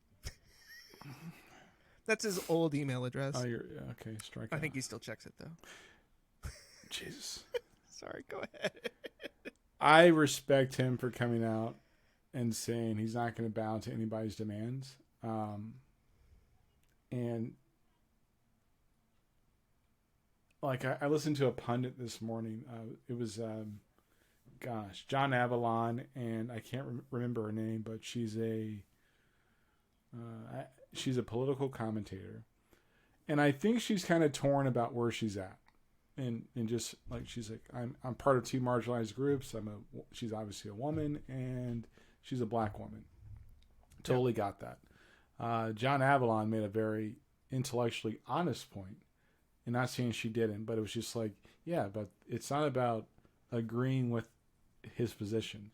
It's about being able to have a dialogue and not canceling the other person. So I respect both of their opinions. I will say this. I think that Dave Chappelle, like holding his ground and like making the point of what he did, it's pretty good. And I know there are people that say, or they don't agree with his position on that community. And I'm not here to say that's right or wrong. I'm just saying I still don't think he's wrong. It's just a matter of, look, guys, if we get to a point where we can't have the dialogue, and that doesn't mean total agreement all the time, but at least getting to a point of understanding, we're no better off than had we not ever had the conversation in the first place. Exactly. We're basically at the point now where it seems like the initial response is to scream until the other person shuts up. Yeah. You know, and apologizes and backs down from whatever position they took. And that's not a productive dialogue. That's not a dialogue at all. Yeah. We won't achieve anything through that. And it's not to say, you know, I mean, like, you know, like in Germany, right? You can't fly the Nazi flag. You can't even like talk about Nazis essentially because they were like, we ain't going back. But that's not what we're dealing with here on that same level, right? This, like, Dave wasn't talking about extermination or eradication or the mistreatment, like intentionally mistreating members of the LGBTQIA community. It's his opinion on where things stand right now. And I think, again, right, if you go back and actually watch the special and listen to what he is saying, he's not disparaging people. He's not disparaging an entire community. He's talking about his experiences and what those experiences have led him to know or to think and the opinion and position that he has right now. And that isn't to say that his opinion can't change over time, right? All of us are open to that. And I think even going back to like Sticks and Stones, right? Which was where he kind of, people felt like he initially stepped in it. And I was one of those who at first was like, I don't know, Dave, like, I like you, but, and it wasn't, again, it wasn't even like I necessarily disagreed with him, but it was like, you're going to get some shit for that. But is that enough to say like, you shouldn't say that ever? Right? I don't know. And I feel like his position on those things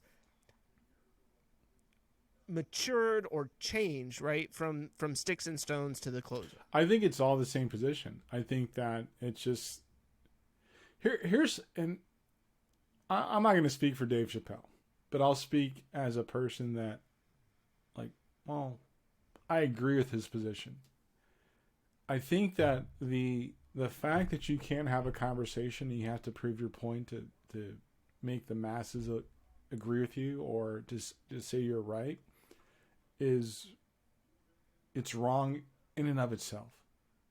And that's what makes me not want to listen to the other side. I think if you can listen or understand how some people tell stories like Dave does, his whole set is a story. Yeah.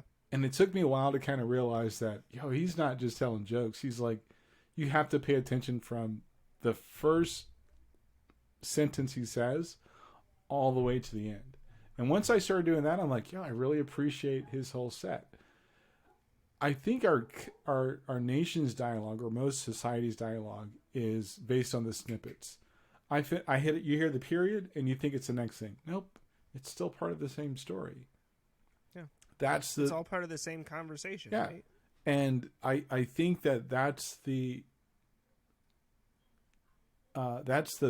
beauty and the genius of how he can deliver jokes.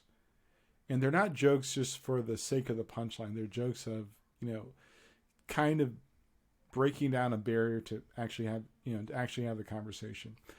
And for people that don't understand that, I come from a culture and an age group that was super homophobic. And because I had to do life with people that I now love and care about immensely, I can appreciate their experience.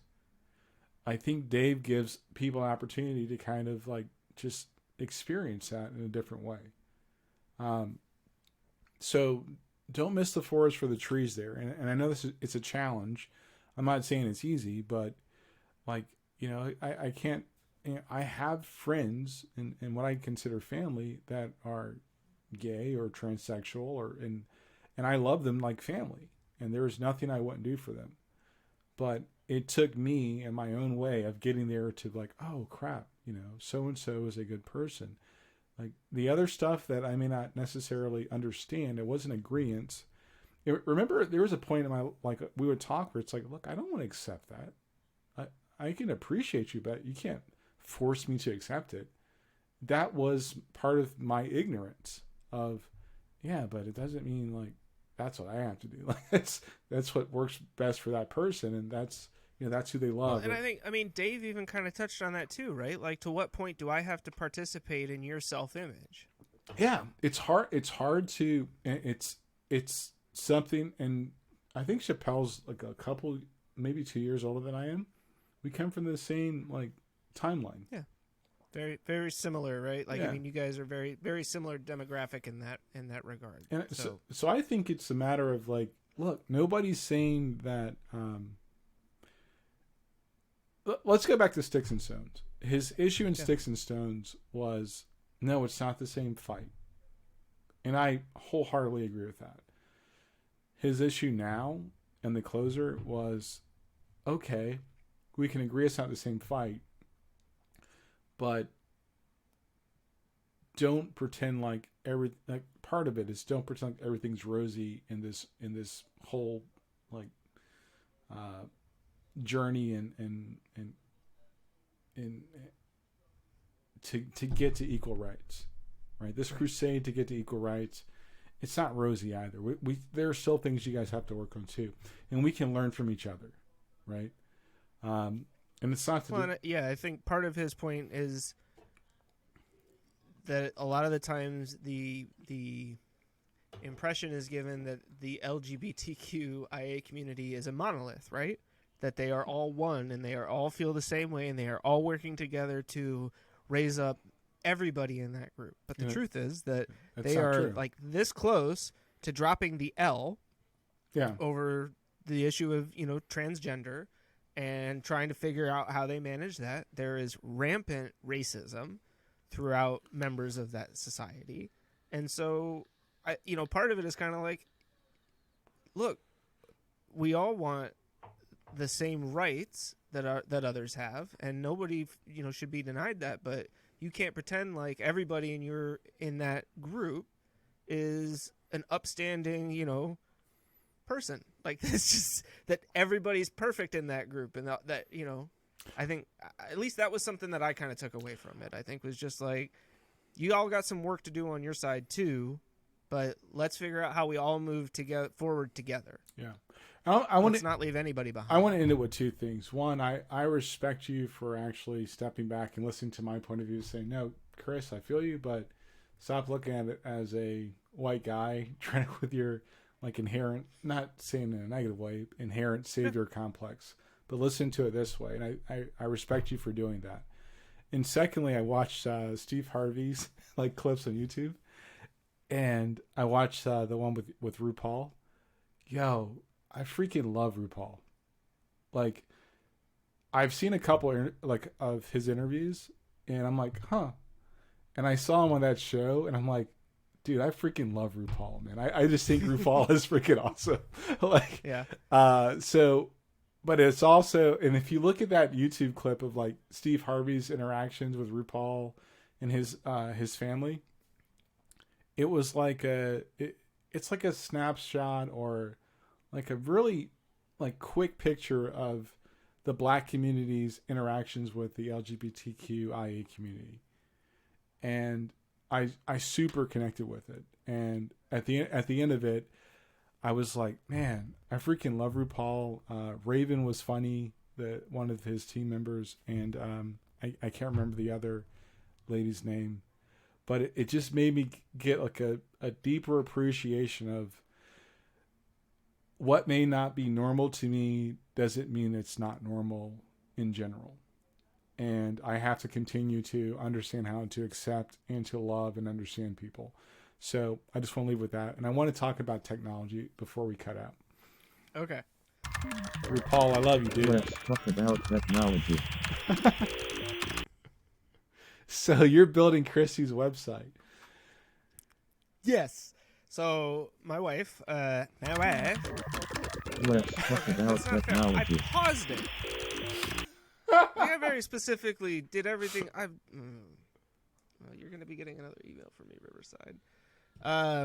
Yeah, so she is a very creative person and has been working on, she's got like an Etsy store and some stuff that she's been doing, but she specifically wants to build a new website for some t-shirt ideas that she has. And so I have been tasked with trying to figure out how to make that happen. And the first thing I did was to call my friend Andre and say, please help me, I don't know what I'm doing. And you were like, dude, stop crying. I can't understand you. And once I did, you're like, look, this is not that hard. You want a static site. There are some different options that you have for that. These are a couple that I might recommend. And so right now we're still in kind of design phase, right? Going through Inkscape. Okay. And working on just kind of like general layout ideas for how she would like it kind of structured before I go in and start using Bootstrap and all of that stuff to actually build the HTML tables structure.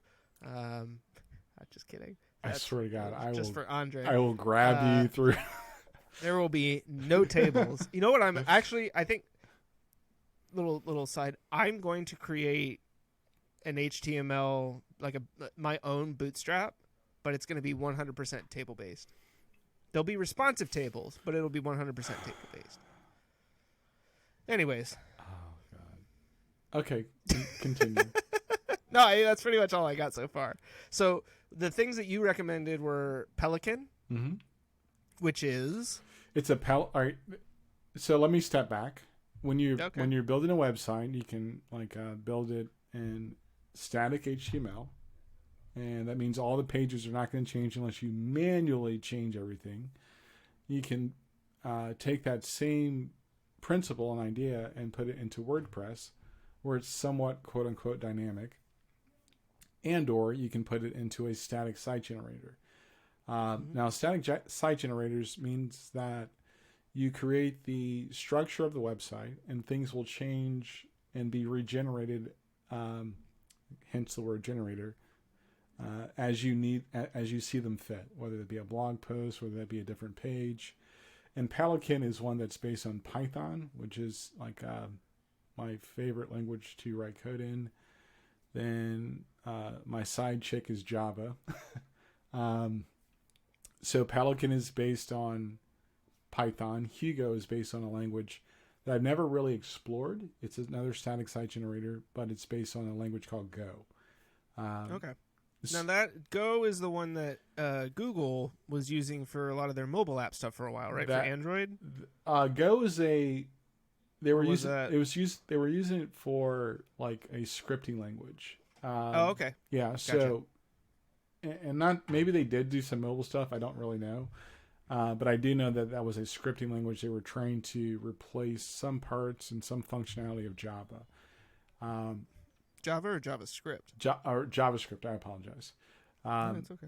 Hugo's not bad. I've done a couple sites recently with Hugo, and as a static site generator, it's pretty fast. It builds pretty quickly. But the reason I try to stay away from it is because I don't know Go, and I'm not trying to learn.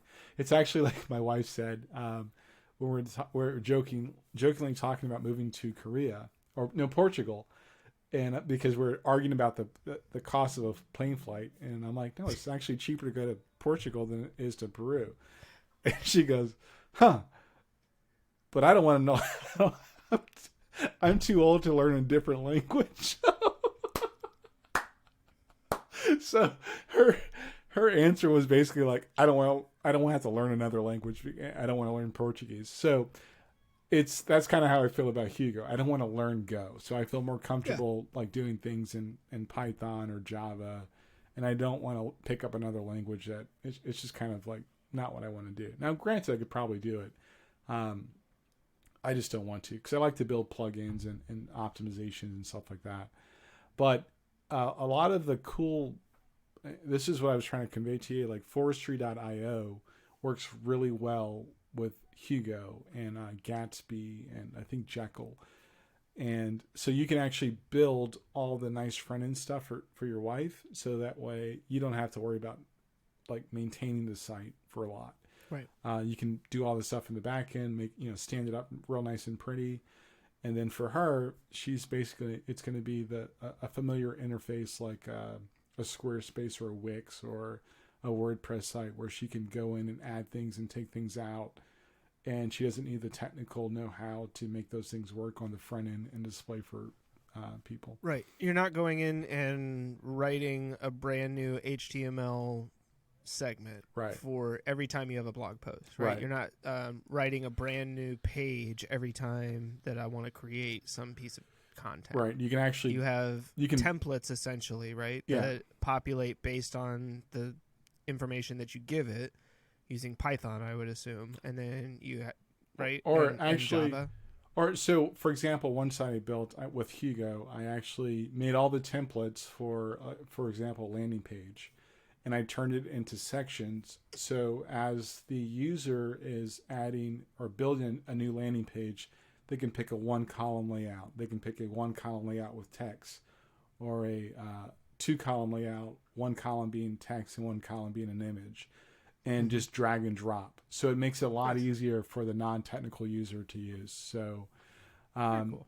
yeah. So I think on that aspect, like there are a lot of tools out there to build websites. Like, but I just think it's unreasonable to pay. Like, I want to say it's it is Squarespace. It's $18 a month, right? $18 a month. You may update a page or create a new landing page maybe twice a year, but you paid $18 a month. It's unreasonable. Wix is I think it's $32 a month, and they charge you for. I mean, I get it, because like if you don't have somebody who understands any of the technical stuff, right? Like how do you get that going to start? So I would argue and push back and say no. So if I buy a domain from Google Domains, if I host it on even AWS or Amazon Web Services, that's the full Not using name, DigitalOcean? or DigitalOcean or wherever, they give you SSL. So you're paying like 18 or 30, almost $40 a month for something that's technically free, right? Most providers give you SSL. You just have to provide the domain name. Most people will never use the traffic. So when you say a site with unlimited traffic, you're never going to break like a gigabyte in your first 2 years for the most part. It's just not a thing. And if you do, chances are you're making more money. Yeah. So it's not a big deal. Yeah. So it just blows. When I look at these pricing lists, I'm like, you're caking off people for no reason. So is it worth $18 a month? No. Oh, we're going to give you you can send email with a Google email server. I can buy a domain from Google, pay $12, and pay $6 a month for the entire Google work suite. So I can, why am I paying $18? Like, tell me what cost $18 a month. So it's funny because I feel like this kind of brings us full circle back to the discussion of real estate commission. Right? I mean, you're basically paying for stuff that you don't need to pay for. Yeah. You're paying for services, things that you can do on your own. And in this case, you're paying exorbitant amounts of money. I mean, $32 a month for a website. It's ridiculous. That is asinine. And especially like we've talked about, I think before, I know we've talked about it personally. I think we talked about it on the podcast too, but Bootstrap, which is your HTML, like your base structure, it's all open source, so you can get it for free, is adding e-commerce in shortly. Like Bootstrap Studio. Bootstrap Studio. Yeah. So you're going to be able to very easily add a shopping cart and everything else that you need in order to be able to handle e-commerce on your site. So I feel like in a lot of ways, these people are running out of excuses to pay this stupid amount of money for these services. So hopefully that's a good sign, right? That we're moving in the direction that we can get rid of all this unnecessary crap. But I'll tell you this: if you ever want to, it's not for free, but if you ever want somebody to kind of consult you on what that looks like, I'll be glad to do it for you. But to pay $30, let's just say for giggles, $20 a month for a website, and you're probably realistically going to. That's $250 a year. Yeah. You're probably going to update it twice a year, or add a page twice a year, or update something twice a year. It's not worth it. Call me, or no, don't call me. Send me an email, and I'll definitely be glad to help you out with that. But Where can they reach you? they can reach me at Andre at chrisandandreshow.com. Jeez. Oh, that's funny. We have our own domain that we can send emails to. Yeah, it's only. Did we have to pay somebody $20 a month for that? No, it's like $6 a month. It's just it blows my mind. And I tell you what, man, it's not just email domains. I had it like some people I was talking to a couple weeks ago. They were quoted $15K. Remember that number, $15K. Yep. To build a website? No, to change the front door of a house. I'm sorry, what? $15K. The only Was it solid gold? The house had the house had a brick front. That's probably that may require a little bit of work because you want to make sure you get all the seals right. But sure. You know what I told them? You should have called me. But like when you're installing the door, that frame is not. It's not like it's mortared into the brick. Like the brick is just a facade. $15K, Chris. Give me $15,000. I will change that door in 3 hours. Yeah, that's. I don't know, man. I mean, I don't know if it's just that people are. I mean, part of it, I'm sure, is that there's greedy people out there, right? And then there are enough gullible people who just don't know any better that they pay. But I don't get it. How do you not shop around? How do you not get a second quote on that? You know, I mean, I don't know. Maybe the people that you're talking about didn't go through with it, but no, it's they just did. Like they actually, this person actually did the job for the person that got quoted $15K from one of the big box stores, and they actually get like third party contractors. But they don't do it themselves. Yeah, but $15K to change a door, absolutely ridiculous. And I had somebody hit me up, and they were like, "Hey, it's dude." I know I could probably charge like $3,000 just to change fixtures on interior doors. Like it's just like I just get like a drill. Which also something you can do yourself, right? Like it's not hard. I'm telling you, man, I'm in the wrong business. But anyway, we both are. I'm glad we got to There's talk no about money in podcasting. Yeah, apparently, at least not for us yet. Apparently, I can take a $40-50 WordPress theme and charge you $1,400 a month, $1,400, and then like $100 a month maintenance fee. Dude, there are ways to get these things done, and like just stop spending money like that. Maybe we need to change the title of our podcast to The Sensible Podcast. And just everything we talk about is how ridiculous stuff is and what the actual like sensible solutions should be. Well, I'll end it with this. Maybe that's another podcast we can start. I'll end it with this. Our server cost last month was 49 cents. Crickets. I'll send you a quarter. 49 cents. I was happy to pay my 49 cents as opposed to like $20-30 a month. But yeah, I don't know. I just can't. Well, anyway, we're super glad you joined us. It's been another long episode, but dude, I'm glad I got to talk to you. I look forward to this every week, man. I really do. I'm sure my wife does because, well, actually, she probably doesn't because I use all my words with you, and then then you don't talk to her for like 3 days after. Yeah, this. I'm at a deficit. She's like, "Well, you talked to Chris for like 2 hours." I'm like, "Yeah, but it's stuff I want to talk about." See, I think my wife appreciates it. She like, I don't come home and tell her anything, and she's like, "Oh, thank God, I don't have to listen to him, bitch." No.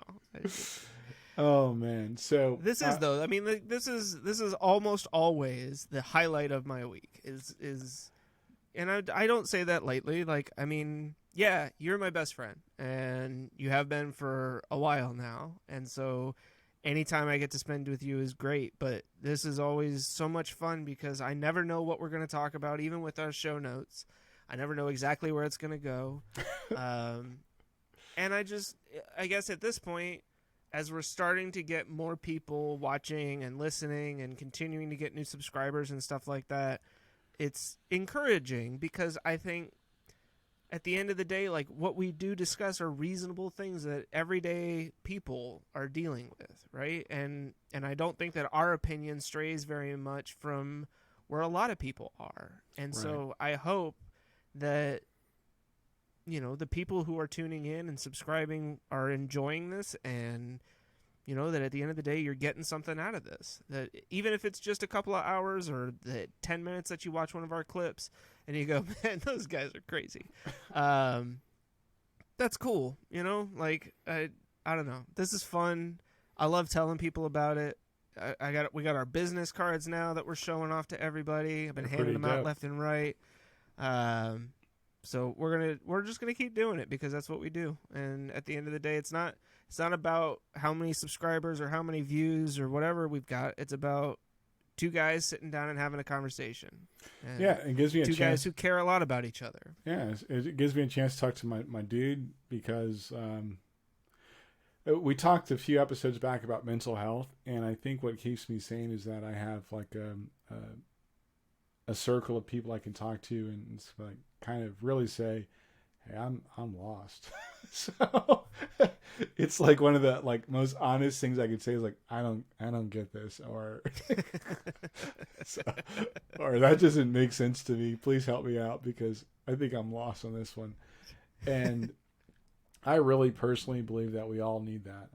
A little, at least if we're being honest, we definitely know that that's lacking in our lives, and that rare glimpse of honesty you can have with certain people in your life. There's no set number to how many people those are, but it's helpful. So You can have four. more than 4. I think I have 3, and See, you're below the limit. yeah. And but what's funny is that I talk to my sons like the same way, and the reason I do that is, and my daughter as well, is because I want them to know that it's okay not to be like have it all figured out all the time. And I think it's helpful for them to understand, like, yo, my dad doesn't have that figured out. Or, you know, I mean, honestly, I know she's only 8, but I'm the same way with my kid. Like, yeah, I don't try to sugarcoat or, you know, like hide stuff from her. When she asks questions, I try to answer them as honestly as I can. And a lot of the times I say, you know, I don't know. I don't know why people do that. I don't know why so-and-so did what they did or said what they said. But, you know, this is what I do know. And I think a lot of the times, like, that's what your kids are looking for. Sure, like, I think, you know, like a lot of the times we grow up thinking our parents have all the answers, but I don't think we get very far in life before we start to realize that's not exactly the case. And that in most instances, they're doing the best they can with the knowledge that they have. Yeah. Yeah, I figured out when I realized my parents should have just told me Santa Claus didn't exist. We were in Norway at Christmas time. We had a fireplace on. And in Norway, if you've ever heard the fact that it's the land of the midnight sun. Mm-hmm. So we're talking 2:00 in the morning and it's still sunset. Yeah. And so I go downstairs to the living room. The fire's on. I didn't hear any reindeer. I'm like, yeah, this guy's not coming. And so at some point I went back up to my room and went to sleep. And I realized that, he could have never got in here because the fireplace is on. Like, you know, I was... Haven't you watched The Santa Claus with Tim Curry? Or Tim Allen? You know how old I am? That would have been a totally different movie with Tim Curry. Yeah. I kind of want to see that now. It's too bad he's gone. Anyway, so we're super glad you joined us. You can always catch us on YouTube, obviously, SoundCloud, Pandora, Google Podcasts, Apple Podcasts, or Apple Music. As tune in. And if you're adventurous, on our website, we also have a link to our RSS feed.